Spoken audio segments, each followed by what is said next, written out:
नमस्कार दर्शक बंधु आम कार्यक्रम को आपण मानकु स्वागत। प्रचंड रौद्रताप पाई चलित वर्ष सारा ओडिशा रे जनजीवन अस्तव्यस्त हो जाइछि। ए वर्षर तापमात्रा रेकर्ड सृष्टि करिछि। एते मात्रा रे तापमात्रा बढ़ुथिबारु असह्य गुळुगुळी भितरे निजकु सुस्थ रखिबा यह समस्तक पई कष्टकर होई पड़िछि। एही परिप्रेक्षी रे आमे कथा हिथिलु डॉक्टर भाग्य रंजन दास को सह एवं तांकु पचारि बुझिथिलु जने साधारण लोक ए प्रकार जटिल परिस्थिति रे कौ नियम मानि निजकु सुस्थ रखि परिबो। आमर परिचय मु जने आयुर्वेद चिकित्सक मु एबे सरकारी आयुर्वेद महाविद्यालय जो बलांगीर रे रहिछि सेथिरे मु रोग निदान विभाग रे असिस्टेंट प्रोफेसर हिसाब रे कार्यरत रहिछि एवं सेठी सब रोगी मानकर आयुर्वेद पद्धति रे निदान सहित चिकित्सा एवं जो पिला माने भविष्य रे आयुर्वेद चिकित्सा ग्रहण करी चिकित्सक हेबे सेमानक मध्य नित्य नियमित आयुर्वेद माध्यम रे तांकु प्रशिक्षण दिया चलीछि एवं अन्य सब रोगी मानक आयुर्वेद माध्यम रे किमिता चिकित्सा करा जाय पति तार मध्य व्यवस्था चलीछि। अच्छा आपन टिके सूचना देबे वर्तमान जो चलित वर्ष जो रौद्रताप बढ़ी बढ़ी चलीछि एही समय रे जने साधारण लोक को नियम मानिबा निहाती आवश्यक। देखंतु रौद्रताप एमिति गोटे अवस्था हमको शरीर निर्माण ठारू आरंभ कर विनाश पर्यंत पृथ्वीर एवं विश्वर समस्त प्राकृतिक संपदर आवश्यकता रही किंतु आवश्यकता ठारू अधिक मात्रा रे सर्वदा से दुखदायक एवं कष्टदायक तन्मध्य ग्रीष्म ऋतु जो ग्रीष्म प्रभाव चली विशेषकर एप्रिल मासर आरंभ करी आमे मई मास एवं जून मासर प्रथम सप्ताह पर्यंत ये ग्रीष्म प्रभाव अनुभव करवा एवं ये ग्रीष्म प्रभाव में बहुत गुड़े लक्षण देखा जाता है। से लक्षण प्रथम आम जानी दरकार जमी शरीर उत्तप्त होगा मुंड बुले होगा देहरु जलीय अंश कमी जावा जलीय अंश कमीगले आपण को अधिक समय निदुआ निदुआ लगे शरीर थका भाया लगुव देह दुर्बल लगुव केतबेले मुंड बुले हे बेले बेले बांति भी लगिपारे बांति हो भी पारे बेले बेले किसी लोक झाड़ा भी हो पारे এবং সে বহুত গুড়ে দুর্বলতা অনুভব করতে এ सबू आम सामयिक रूप से अंशुघातर लक्षण बोली कहवा किंतु खाली अंशुघातर लक्षण को जानिले हेबनी ताकू जानी प्रतिकार कर बाट को भी आम जाना दरकार। आम कौन स्वास्थ्य केन्द्र को जीवा पूर्व बेले बेले कौन होता है आम ओडिशा होची ग्राम प्रधान राज्य लोक माने चिकित्सा केन्द्र को जीवा पूर्व बहुत गुड़े समस्यार सम्मुखीन होती आंबुलांस आसा पूर्व से चिकित्सा केन्द्र को जीवे प्राथमिक चिकित्सा ना पूर्व से एमती होता है अंशुघात एक मारात्मक समस्या रूप में देखा था किसी लोक जीवन भी चली जाए तेणु आम ए रक्षा पाइबा लगी घर स्तर में निजर आंचलिक स्तर में आम जब किसी कर सी गोटे लोकर जीवन बंचाई पार से गोटे हूँ जिते संभव जे आप जब किसी कम कर खरा बेले विशेषकर 11टा 12टा पर दिन 2टा 3टा पर्यंत कौन बाहर काम करतु ना जदि भी आप दिन मजुरिया 10टा 11टा भितर आप कम सारतु जदि भी कम करने जाऊँच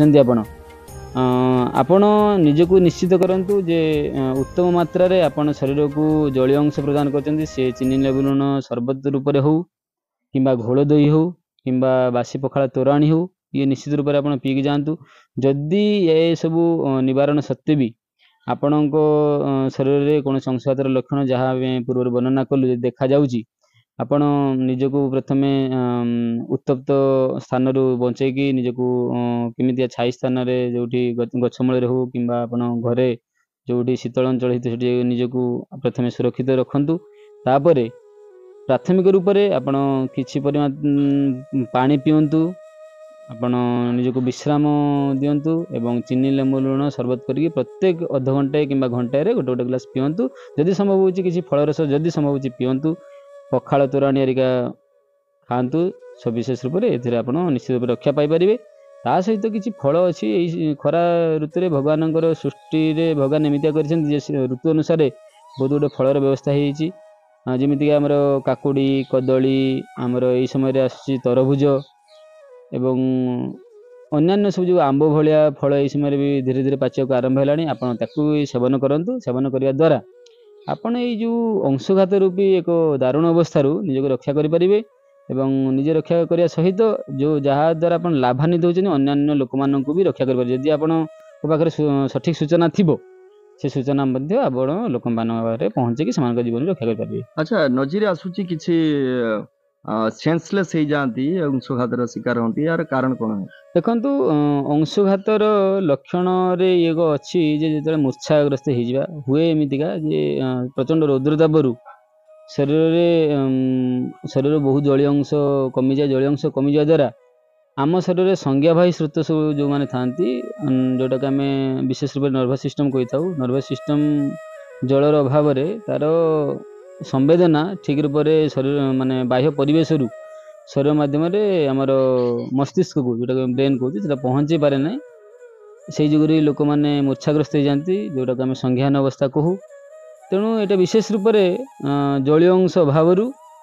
ही देखा दी था। तो सही समय कौन प्रतिकार करबा निहाती आवश्यक? प्रतिकार माध्यम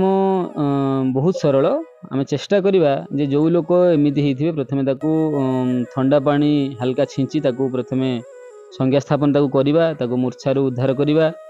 एवं ताकू आश्वासना देवा जे विशेष किसी असुविधा है नहीं बेले बेले कौन होता है लोक डरी जाती जे मूर्छाग्रस्त हेले कौन भयंकर रोग हम सेमती किसी नुहे जदि आगुरी किसी सेमती अवस्था ही नथा पचारिक निहाती बुझा दरकार जे आगुरी एमती किसी अवस्था होता कि नहीं कारण मूर्छाग्रस्त बार बहुत गुड़े रोग भी थाए भितर अपस्मार जोटा कि आकाश मारिबा तो गाँ गली कहते आप शुणी थे तेणु विशेष किसी डरबार प्रथम तो आवश्यकता ना अन्य सब लक्षण कौन हो बुझी विचार जदि अवस्था अत्यधिक संकटापन्न होता आम प्राथमिक स्वास्थ्य केन्द्र को पठे पार ना घर स्तर में कौन कर प्रथमे पानी आरिका छिंची मूर्छारू उठे चीनी लेमन शरबत पीवा कि एमती शीतल चिकित्सा कले सांगे सांगे ठीक हो किसी विशेष डरबार ना जड़े लोक जदि जरूरीकालीन काम नहीं किसी बाहर को जावाई चाहते ताहले से को उपाय अवलंबन कर घर बाहर देखु आप निश्चित करेंगे जे आप निज सांगरे आप सफिसीयंट संपूर्ण रूप से आप पानी 2-3 लिटर एमतीका गोटे बोतल संग्रह कर नहीं जाऊे ओदा कन्ना पानी रे घोड़ी ना निज मुंड में ओदा कन्ना हो कि गामछा हो निश्चित रूप से नहीं जी विशेषकर चिंता करें जो आप किसी बाह्य काम जदि आप आवश्यक पड़ूना तो बाहर को न जातु खरा समय पानी नहीं थे गामछा ओदा गामछा एमती नहीं आप निजक खरार बचे कि जाते ध्यान रखिए। अच्छा अंशुघातर मुख्य कारण कौन अंशुघात हुए आपण मत? देखो अंशुघातर मुख्य कारण अंशुघात शब्द ही हूँ अंशु सूर्यंकर रश्मि को अंशु कहुए घात सूर्यंकर उत्तप्त रश्मिर प्रभाव ही जिते मनीष निजक उत्तप्त अनुभव करे अंशुघात कहते हैं विशेष रूप से सूर्यंकर उत्तप्त ही तो मुख्य किंतु या व्यतीत भी होता पारे बेले बेले सूर्यंकर माने रश्मि अत्यधिक न पड़ुले भी जड़े जदि एमतीका काम करुवे जो रोषेबास कार्य जो मैंने करुवे अत्यधिक माने परिश्रम करुवे विशेष करी अग्नि संयोग पाखे होउथबो से क्षेत्र में भी उत्तप्त देखा दे पारे कि अत्यधिक ज्वर है से समय भी ज्वर माने माने हाई डिग्री टेम्परेचर रही से भी देहरु झाड़ बहिकी अंशुघात भाया भी लक्षण बेले बेले देखा दिए। अच्छा वर्तमान जो प्रकार सूर्य रश्मि धीरे धीरे बढ़िबारे लगी तो जनमानस उद्देश्य आपणकर वार्ता कौन रहिबो? देखो जनमानस उद्देश्य या तो रहिबो आमे चिकित्सा करिया पूर्व निवारण बाट काढ़ा दरकार आप जोटा पचारचंती तार गोटे उद्देश्य आम प्रकृति को बचेबा कारण आम मनीष शरीर मध्य प्रकृति निर्मित तेणु ये प्रकृति निर्मित शरीर को आम प्राकृतिक माध्यम ही रक्षा करिया दरकार प्रकृति को बचाइबा चेष्टा करिया बहुत गुड़े गछ लगेबा जिते पारिबा आमर आखपाखे आम छोट पिला आरंभ करिकी आमर आंचलिक स्तर रे पारिवारिक स्तर रे ग्राम्य स्तर रे ब्लॉक जिला आदि स्तर रे वृक्षरोपण आदि कार्यक्रम को जमीती अत्यधिक करा जाय परिबो ताकू ध्यान देबा समस्त को वृक्षर महत्व बुझेबा तापर जल संरक्षण किसी व्यवस्था करवा उचित जमीका आगु आम ओडिशा पुरपल्ली गोटे थिला गड़िया पोखरी व्यवस्था थिला से लोक मैंने बहुल भाव व्यवहार करुले से चून आदि जो जलशोधक किंबा निर्मूली कतक रासना पद्म एमती से चाष करा जहाँद्वारा जलाशयर पानी सफा रोला सामूहिक लोक व्यवहार करुले विशेष किसी रोग हो ना जहाँ भी होता से संक्रामक निरोधी बहुत गुड़े व्यवस्था कराइला जहाँद्वारा कौन होता जल संरक्षण हो पाता तेणु यही दुईटा विशेष जिन ध्यान देवा दरकार अनावश्यक रूप से जल को नष्ट न करूँ आउ जेते पारुचंदी गछ लगांतु प्रकृति को रक्षा करंतु आउ एक सुस्थ जीवन यापन करने लगी निजर एक नियमित जीवनशैली अवलंबन करंतु। जहा डॉक्टर दास आपको बहुत बहुत धन्यवाद।